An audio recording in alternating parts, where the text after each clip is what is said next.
भारत का संविधान भारत का सर्वोच्च विधान है जो संविधान सभा के द्वारा 26 नवंबर 1949 को पारित हुआ तथा 26 जनवरी 1950 से लागू हुआ।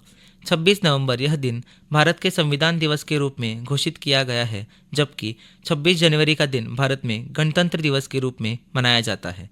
भारत का संविधान विश्व के किसी भी गणतांत्रिक देश से सबसे लंबा लिखित संविधान है। भारतीय संविधान में वर्तमान समय में 395 अनुच्छेद तथा 12 अनुसूचियां हैं और ये 22 भागों में विभाजित हैं, परंतु इसके निर्माण के समय मूल संविधान में 395 अनुच्छेद जो 22 भागों में विभाजित थे, इसमें केवल 8 अनुसूचियां थीं। केंद्रीय कार्यपालिका का संवैधानिक प्रमुख राष्ट्रपति है। भारत के संविधान की धारा 79 के अनुसार केंद्रीय संसद की परिषद में राष्ट्रपति तथा 2 सदन हैं, जिन्हें राज्यों की परिषद राज्यसभा तथा लोगों का सदन लोकसभा के नाम से जाना जाता है। संविधान की धारा 74(1) में यह व्यवस्था की गई है कि राष्ट्रपति की सहायता करने तथा उसे सलाह देने के लिए एक मंत्रिपरिषद होगा, जिसका प्रमुख प्रधानमंत्री होगा। राष्ट्रपति इस मंत्रिपरिषद की सलाह के अनुसार अपने कार्यों का निष्पादन करेगा। इस प्रकार वास्तविक कार्यकारी शक्ति मंत्रिपरिषद में निहित है, जिसका प्रमुख प्रधानमंत्री है, जो वर्तमान में श्री नरेंद्र मोदी हैं। मंत्रिपरिषद सामूहिक रूप से लोगों के सदन लोकसभा के प्रति उत्तरदायी है। प्रत्येक राज्य में एक विधानसभा है। जम्मू कश्मीर, उत्तर प्रदेश, बिहार, महाराष्ट्र, कर्नाटक, आंध्र प्रदेश और तेलंगाना में एक ऊपरी सदन है, जिसे विधान परिषद कहा जाता है। राज्यपाल राज्य का प्रमुख है। प्रत्येक राज्य का एक राज्यपाल होगा तथा राज्य की कार्यकारी शक्ति उसमें निहित होगी। मंत्रिपरिषद, जिसका प्रमुख मुख्यमंत्री है, राज्यपाल को उसके कार्यकारी कार्यों के निष्पादन में सलाह देती है। राज्य की मंत्रिपरिषद सामूहिक रूप से राज्य की विधानसभा के प्रति उत्तरदायी है। भारतीय संविधान की प्रस्तावना के अनुसार भारत एक संप्रभुता संपन्न, समाजवादी, धर्मनिरपेक्ष और लोकतांत्रिक गणराज्य है।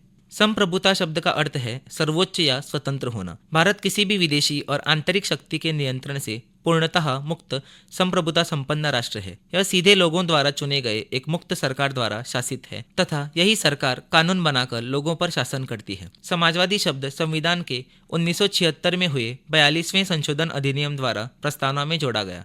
यह अपने सभी नागरिकों के लिए सामाजिक और आर्थिक समानता सुनिश्चित करता है। जाति, रंग, नस्ल, लिंग, धर्म या भाषा के आधार पर कोई भेदभाव किए बिना सभी को बराबर का दर्जा और अवसर देता है। धर्मनिरपेक्ष शब्द संविधान के 1976 में हुए 42वें संशोधन अधिनियम द्वारा प्रस्तावना में जोड़ा गया। यह सभी धर्मों की समानता और धार्मिक सहिष्णुता सुनिश्चित करता है। भारत का कोई आधिकारिक धर्म नहीं है। यह न तो किसी धर्म को बढ़ावा देता है, न ही किसी से भेदभाव करता है। यह सभी धर्मों का सम्मान करता है तथा एक समान व्यवहार करता है। हर व्यक्ति को अपनी पसंद के किसी भी धर्म की उपासना, पालन और प्रचार का अधिकार है। सभी नागरिकों, चाहे उनकी धार्मिक मान्यता कुछ भी हो, कानून की नज़र में बराबर होते हैं। भारत एक स्वतंत्र देश है।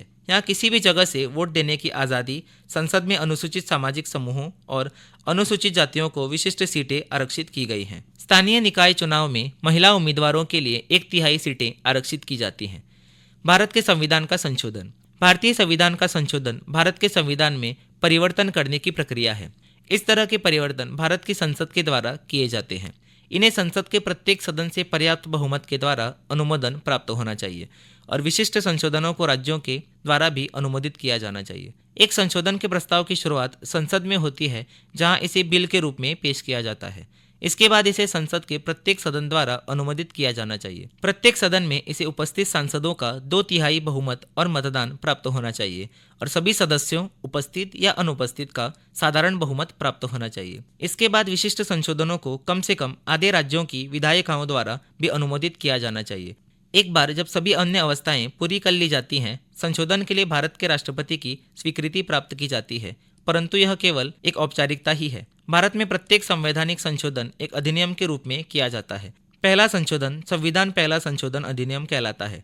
दूसरा संविधान दूसरा संशोधन अधिनियम कहलाता है और इसी प्रकार से इन संशोधनों को नाम दिए जाते हैं। संविधान में किए गए संशोधनों में से कुछ प्रमुख संशोधन इस प्रकार हैं। 13वां संशोधन 1962। इसके अंतर्गत नागालैंड के संबंध में विशेष प्रावधान अपनाकर उसे एक राज्य का दर्जा दे दिया गया। 16वां संशोधन 1963। इसके द्वारा देश की संप्रभुता एवं अखंडता के हित में मूल अधिकारों पर कुछ प्रतिबंध लगाने के प्रावधान रखे गए। साथ ही तीसरी अनुसूची में भी परिवर्तन कर शपथ ग्रहण के अंतर्गत मैं भारत की स्वतंत्रता एवं अखंडता को बनाए रखूंगा जोड़ा गया। 21वां संशोधन 1967। इसके द्वारा सिंधी भाषा को संविधान की 8वीं अनुसूची के अंतर्गत 15वीं भाषा के रूप में शामिल किया गया। 22वां संशोधन 1969, इसके द्वारा असम से अलग करके एक नया राज्य मेघालय बनाया गया। 36वां संशोधन 1975, इसके अंतर्गत सिक्किम को भारत का 22वां राज्य बनाया गया।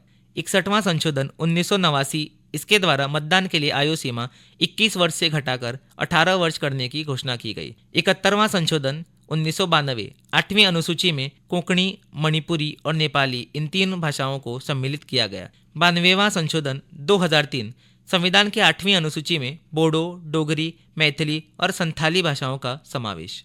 42वें संविधान संशोधन में मूल कर्तव्य जोड़े गए।